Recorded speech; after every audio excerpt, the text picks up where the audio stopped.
Bab 5057, itu bukan urusanmu. Dev melirik dingin ke arah tetua Tong dan tiba-tiba teringat sesuatu. Jika aku membuka peti mati itu sekarang dan menemukan harta karun di dalamnya, orang-orang ini pasti akan memperebutkannya. Meskipun Dev kini telah mencapai alam abadi lepas dan sama sekali tidak takut pada orang-orang ini, dia masih sedikit waspada jika mereka bergabung. Memikirkan hal ini, Dev menatap dua peti mati yang tersisa dengan tenang, seolah-olah dia telah memikirkan sesuatu. Telapak tangan Dev terlihat bersinar merah, mengelilingi kedua peti mati itu. Warna merah darah yang mengalir di peti mati itu mulai menyatu dengan cahaya merah Dev. Semua orang memandang Dev, dan tidak seorang pun tahu apa yang akan dilakukan Dev. Bangkit! Dev berteriak keras, dan kedua peti mati itu diseret oleh Dev. Kemudian cahaya putih menyala, dan kedua peti mati itu menghilang. Dev memasukkan peti mati itu ke dalam cincin penyimpanan. Tidak peduli harta apa yang ada di dalam peti mati itu, Dev berencana untuk memeriksanya setelah meninggalkan tempat itu. Adalah suatu tindakan yang kurang bijaksana untuk memeriksa peti jenazah di hadapan orang-orang seperti ini. Kalau memang benar ada harta karun, orang-orang itu pasti akan memusuhi kita. Semua orang tercengang ketika mereka melihat Dev telah menyimpan kedua peti mati itu. Semua orang memandang Dev dengan pikiran yang berbeda-beda. Wah, peti matinya ada di reruntuhan ini. Barang-barang di dalam peti mati itu seharusnya milik kita semua. Kenapa kau simpan sendiri peti mati itu? Ketika Tianqi melihat Dev menyimpan semua peti mati, dia langsung berteriak dengan marah. Apakah relik ini milikmu? Tanya Dev. Tidak. Tianqi menggelengkan kepalanya. Karena itu bukan milikmu, apa hubungannya denganmu jika aku menyimpannya?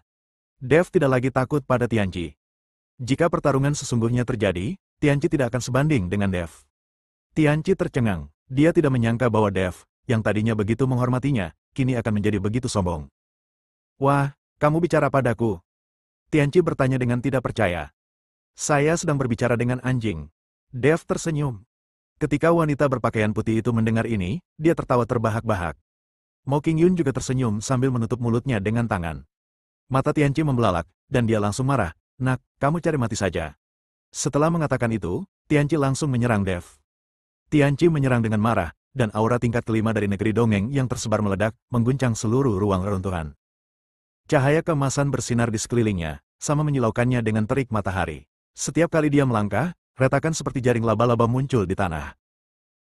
Nak, aku ingin kau tahu bahwa langit itu tinggi dan bumi itu tebal.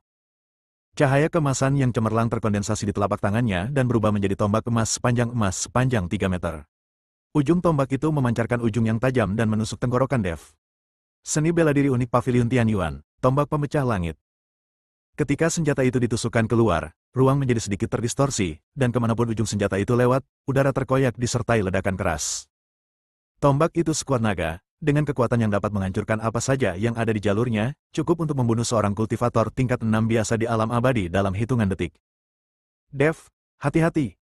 Mo Qingyun berseru, matanya yang indah penuh dengan kekhawatiran, dan tangan rampingnya tanpa sadar mencengkeram sudut-sudut pakaiannya. Melihat ini, tetua Tong mendengus dingin. Dia pikir Tianqi masih terlalu mementingkan Dev. Dia hanya makhluk abadi tingkat 3. Mengapa dia perlu menggunakan tombak pemecah langit? Satu pukulan saja sudah cukup. Wanita berjubah putih dan 3 pria berjubah hitam juga menonton dengan tenang. Di mata mereka, Dev pasti akan kalah. Namun, Dev berdiri di sana tak bergerak, dengan senyum tipis di bibirnya dan sedikit ekspresi jijik di matanya. Tepat ketika ujung pistol hanya berjarak 3 inci dari tenggorokan. Wush! Sosok Dev tiba-tiba kabur, dan dia menghindar ke samping seperti hantu. Pada saat yang sama, tinju kanannya bersinar dengan cahaya kemasan, dan menghantam dada Tianqi dengan keras. Tinju cahaya suci. Boom! Melihat ini, Tianqi buru-buru membangun cahaya kemasan pelindung di dadanya dan mencoba menghindar, tetapi sudah terlambat. Pukulan ini mengenai dada Tianqi dengan kuat, dan energinya terkumpul seperti gelombang. Bab 5058, Dharmakaya. Cahaya kemasan yang melindungi dada Tianqi hancur dalam sekejap, dan seluruh orang itu terlempar ke belakang seperti layang-layang yang talinya putus, menghantam dinding batu dengan keras, menciptakan lubang yang dalam. Apa?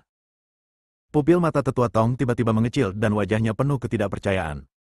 Tangannya yang semula membelai jenggotnya dengan santai, membeku di udara, dan beberapa helai jenggotnya tercabut tanpa dia sadari. Seorang abadi kelas 3 di alam Sanxian benar-benar dapat mengalahkan seorang abadi kelas 5 hanya dengan satu pukulan. Tianqi merangkak keluar dari reruntuhan, wajahnya pucat dan sedikit darah mengalir dari sudut mulutnya. Dia menunduk menatap bekas tinju hangus di dadanya, jejak kengerian tampak di matanya.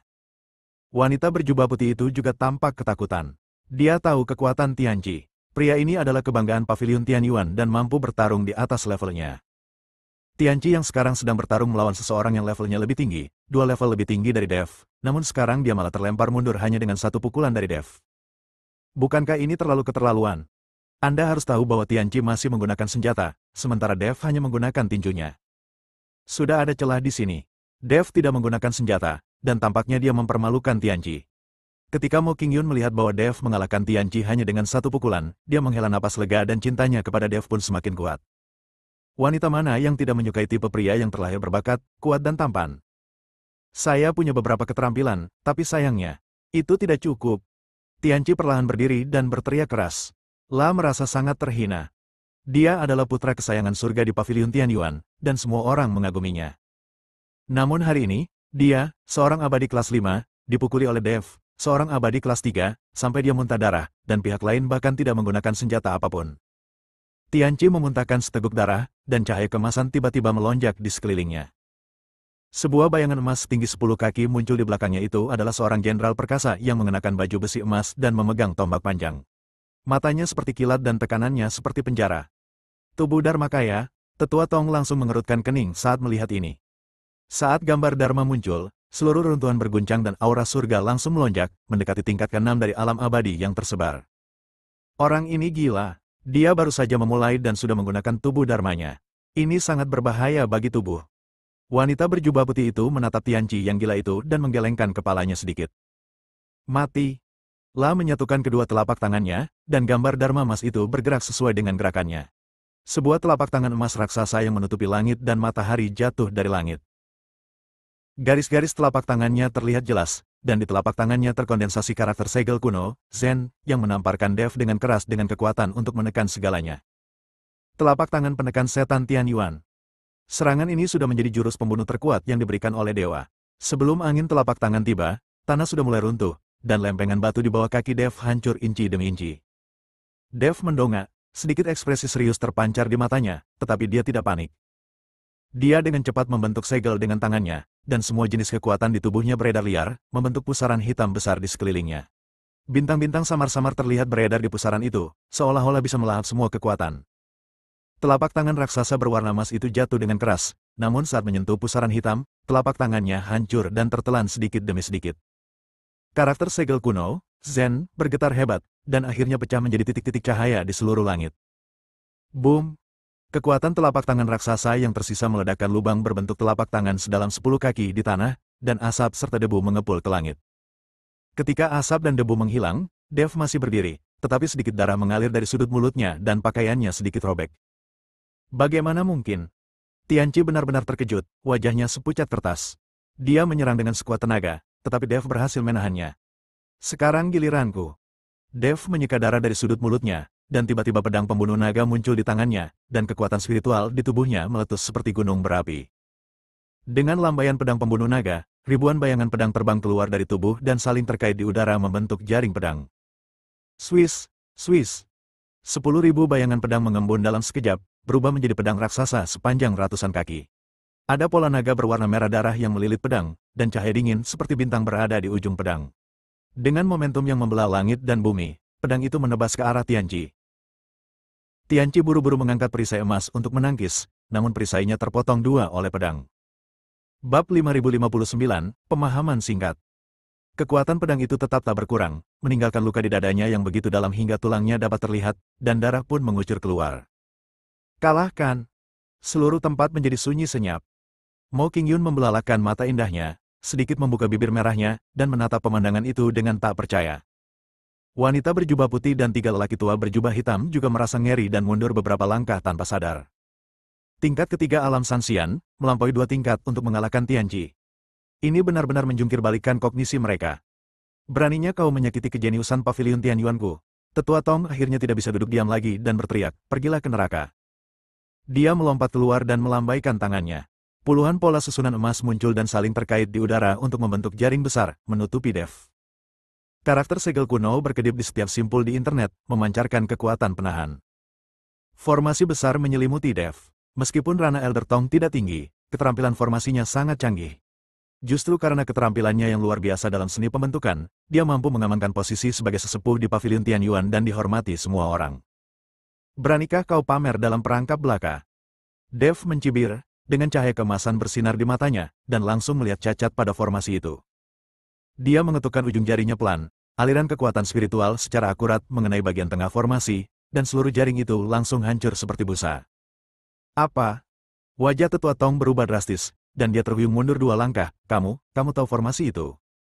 Saya sedikit mengerti. Dev tersenyum tipis. Wajah tetua Tong tampak lebih jelek daripada jika dia telah memakan 100 pon kotoran. Baru saja dia mengejek Dev karena tidak memahami formasi sama sekali, tetapi sekarang dia malah ditampar. Penatua Tong, mari kita bunuh dia hari ini. Tianqi yang terluka seperti binatang buas saat ini. Dia tidak pernah mengalami kemunduran seperti itu sebelumnya, jadi meskipun dia meninggal, dia ingin membawa Dev bersamanya untuk dimakamkan bersamanya. Tetua Tong mengangguk. Sekarang mereka harus bekerja sama. Jika mereka berdua dikalahkan oleh Dev di depan orang-orang dari Istana Sura, maka Paviliun Tianyuan mereka akan menjadi bahan tertawaan. Kedua pria itu mengumpulkan sisa tenaga mereka, bersiap memberikan pukulan mematikan pada Dev. Wanita berjubah putih itu memperhatikan dengan penuh minat, tetapi tidak berniat mengambil tindakan. Dia sekarang ingin memanfaatkan konflik antara kedua belah pihak. Setelah kedua belah pihak bertarung sampai mati, dia dapat dengan mudah membawa peti mati Dev bersama anak buahnya. Mungkin semua sumber daya Dev, Tianqi dan lainnya akan diambil juga. Dev juga mengetahui niat wanita berjubah putih itu, tetapi karena Tianqi dan tetua Tong bertekad untuk bertarung sampai mati, Dev harus melakukan yang terbaik. Saat itu akan sulit untuk berurusan dengan wanita berjubah putih. Tepat saat Dev sedikit mengernyit, memikirkan cara memecahkan masalah, dia tiba-tiba melihat sekilas rune di belakang kedua patung prajurit itu. Rune itu bersinar terang, dan Dev merasakan keakraban. Jadi begitu. La terbang dan meletakkan tangannya di rune di belakang patung prajurit. Kekuatan spiritual di tubuhnya bersirkulasi di sepanjang lintasan tertentu dan disuntikkan ke dalam rune. Rune itu tiba-tiba menyala dengan cahaya darah dan mulai menggeliat seperti makhluk hidup. Krak! Terdengar suara batu terkelupas. Kedua patung prajurit itu pun tiba-tiba membuka mata, 2 pancaran darah menyembur keluar dari matanya. Kulit batu di tubuh mereka berjatuhan satu demi satu, memperlihatkan baju besi hitam pekat yang diukir dengan rune kuno, memancarkan aura yang mendebarkan. Membunuh. Atas perintah Dev, 2 prajurit langsung menyerbu keluar, secepat kilat. Salah seorang di antara mereka memegang pedang hitam sepanjang 3 meter dengan guntur berwarna merah darah melilit bilahnya, yang lain memegang pedang putih dengan api biru menyembur dari ujungnya. Tianqi dan tetua Tong bertarung dengan tergesa-gesa, namun mereka sama sekali tidak sebanding. Pisau raksasa hitam itu menebas, dan tombak emas pemberian Tuhan pecah dengan suara, pisau panjang putih menebas, dan aura pelindung Penatua Tong hancur seperti kertas. Bum bum bum. Setiap pukulan prajurit itu sekuat 1000 pon, memaksa kedua pria itu mundur selangkah demi selangkah. Lengan kiri Tianqi terpotong oleh pisau, dan kaki kanan tetua Tong terluka, dan darah mewarnai tanah menjadi merah. Dev, dendam hari ini pasti akan dibalaskan oleh Paviliun Tianyuan. Tianqi menggertakkan giginya, menghancurkan jimat pelarian emas, dan mengikuti tetua Tong melarikan diri dalam seberkas cahaya keemasan. Bersambung.